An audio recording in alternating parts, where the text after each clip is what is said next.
Hi viewers, நான் உங்கள் Jenny. என்னுடைய வீடியோ உங்களுக்கு பிடிச்சிருந்தா உங்களுடைய நண்பர்களுக்கு ஷேர் பண்ணுங்க. என்னுடைய ஐடி என்னன்னா டீச்சர் ஜெனி. இதில் பார்த்தீங்கன்னா அழகான மோட்டிவேஷன் ஸ்டோரி எல்லாம் உங்களுக்கு நான் சொல்லியிருக்கேன். உங்களுக்கு பிடிக்கும்னு நினைக்கிறேன். நான் இன்னைக்கு என்ன ஸ்டோரி சொல்ல போகிறேன் அப்படின்னா, ஒரு தந்தைக்கும் 2 பெண் பிள்ளைகளுக்கும் ஒரு கான்வர்சேஷன். அந்த பிள்ளைங்க பார்த்தீங்கன்னாக்கா அழகாக அவர் அட்வைஸ் பண்ணியிருப்பாரு. என்ன ரொம்ப கவர்ந்தது, உங்களையும் கவரும் அப்படின்னு சொல்லிட்டு நான் நினைக்கிறேன். வாங்க வீடியோக்குள்ளே போகலாம். ஒரு அப்பாவும் பெண்ணும் அப்பா பாத்தீங்கன்னா வீட்டுக்குள்ள இருக்கிறாரு. இந்த பெண் பிள்ளைங்க அவர் அப்பாவை பார்க்க வராங்க. அப்பா பாத்தீங்கன்னா அவங்களுடைய சீருடை பாத்தீங்கன்னா கொஞ்சம் அரைகுறையா இருக்குது. அதை பார்த்து அவங்க அப்பா என்ன அட்வைஸ் பண்றாரு அப்படின்னு சொல்லிட்டு பார்க்கலாம். வழக்கம் போல அவங்க அப்பா கதவின் ஓரமாக ஒளிஞ்சிக்கிட்டு இந்த பெண் பிள்ளைங்களுக்கு சர்ப்ரைஸ் கொடுப்பாரு. அது போல இருந்து அந்த பெண் பிள்ளைங்க உள்ள போறாங்க. அந்த அப்பா பாத்தீங்கன்னா ரொம்ப கவனமா அந்த பிள்ளைங்களை கவனிக்கிறாரு.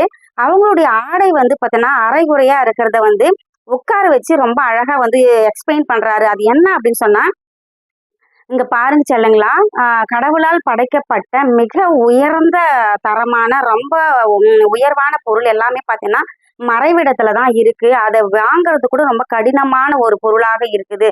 அது என்ன அப்படின்னு சொன்னா, ஒரு வைரம் எங்க இருக்குது, ரொம்ப மண்ணுக்குள்ள அடியில இருக்குது. அது எடுக்கிறதுக்கே ரொம்ப கடினமா இருக்கும். அதே மாதிரி பாத்தீங்கன்னா ஒரு சிற்பி நம்ம எடுக்கணும் அப்படின்னு முத்தி எடுக்கணும்னு சொன்னா கடலுக்கு அடியில ஒரு சிற்பிக்குள்ள அழகா பொக்கிஷமா அது ஒரு மறைவிடத்துல இருக்குது. அது எடுக்கிறது ரொம்ப கடினமா இருக்கும். அதே மாதிரி தங்கம் பாத்தீங்கன்னா ரொம்ப சுரங்க பாதையில ரொம்ப அந்த கல்லின் இடுக்குகள்ல பாத்தீங்கன்னா இருக்கும். அதை வெட்டி எடுக்கிறது ரொம்ப சிரமமா இருக்கும். இது மாதிரி பாத்தீங்கன்னா ரொம்ப பொக்கிஷமா இருக்கிற பொருட்கள் எல்லாமே பாத்தீங்கன்னா இறைவன் ஒரு மறைவிடத்துலதான் வச்சிருப்பாரு.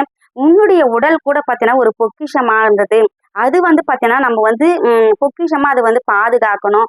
ரொம்ப அதுக்கு அழகான உடை உடுத்தணும். அரைகுறையா உடுத்தினோம்னாக்கா அது சரியில்லை. இப்போ பாத்தீங்கன்னா ரொம்ப அழகான ஒரு வீடு கட்டுறோம். அதை திறந்து போட்டுட்டோம்னாக்கா அதுக்குள்ள நிறைய நாய்கள் எல்லாம் உள்ள போகும் இல்லையா? அது மாதிரிதான் உன்னுடைய ஆடை அலங்காரத்தை நீ அரைகுறையா போட்டேன்னா உன்னுடைய பொக்கிஷ நிறைய நாய்கள் சூறையாடிடும். அதனால பாத்தீங்கன்னாக்கா உன்னுடைய ஒரு பொக்கிஷமா வளர்த்த உங்களுடைய தந்தைக்கும் தாய்க்கும் இந்த மாதிரி என்ன சொல்றது, இந்த ஆடம்பரமான ஆடை அப்படின்னு சொல்லிட்டு நாகரிக உடைன்னு சொல்லிட்டு நீங்க உடுத்திட்டு உங்களுடைய அப்பா அம்மாவுக்கு அசிங்கத்தை ஏற்படுத்தாதீங்க அப்படின்னு சொல்லிட்டு ரொம்ப அழகா சொல்லியிருப்பாரு. உன்னுடைய உடல் பாத்தீங்கன்னா ரொம்ப பொக்கிஷமானது. அது பாத்தீங்கன்னாக்கா ரொம்ப விலையேற மதிப்பெற்றது. அதை இந்த பொக்கிஷத்தை நீ அழகான ஆடையை உடுத்தி பொக்கிஷமா பாதுகாக்கணும் அப்படின்னு சொல்லிட்டு ரொம்ப அழகா சொல்லியிருப்பாரு. அதுல இருந்து பாத்தீங்கன்னா இந்த பெண் பிள்ளைங்க அழகான ஒரு உடைகளை உடுத்துறாங்க. ஸோ இந்த மாதிரிதான் இந்த அப்பா மாதிரி இல்லாம இருக்கிற எல்லா அப்பா அம்மாவையும் பாத்தீங்கன்னா இந்த மாதிரி பெண் பிள்ளைகளை வளர்த்தீங்கன்னா கண்டிப்பா அவங்க அழகா வளருவாங்க. மற்ற ஆண்களுக்கு ஒரு சூறையாடுவதற்கு நாம வழிகாட்டக்கூடாது அப்படின்னு சொல்லிட்டு ரொம்ப அழகா சொல்லியிருப்பாங்க. நானும் நிறைய இடத்துல பார்த்துருக்குறேன். இந்த ஷால் இல்லாம வருவாங்க, அரைகுறையா ஆடை உடுத்துவாங்க.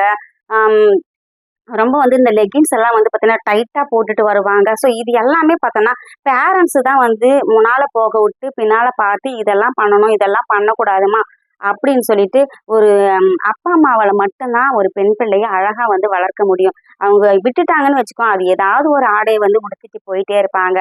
என்ன ரொம்ப கவர்ந்தது இந்த ஸ்டோரி, உங்களையும் கவர்ந்திருக்கும் அப்படின்னு சொல்லிட்டு நினைக்கிறேன். உங்களுக்கு பிடிச்சிருந்தா கமெண்ட் பாக்ஸ்ல கமெண்ட் பண்ணுங்க. மீண்டும் அடுத்த வீடியோவில் உங்களை சந்திக்கும் வரை உங்களிடமிருந்து விடை பெறுவது உங்கள் ஜெனி. நன்றி, வணக்கம்.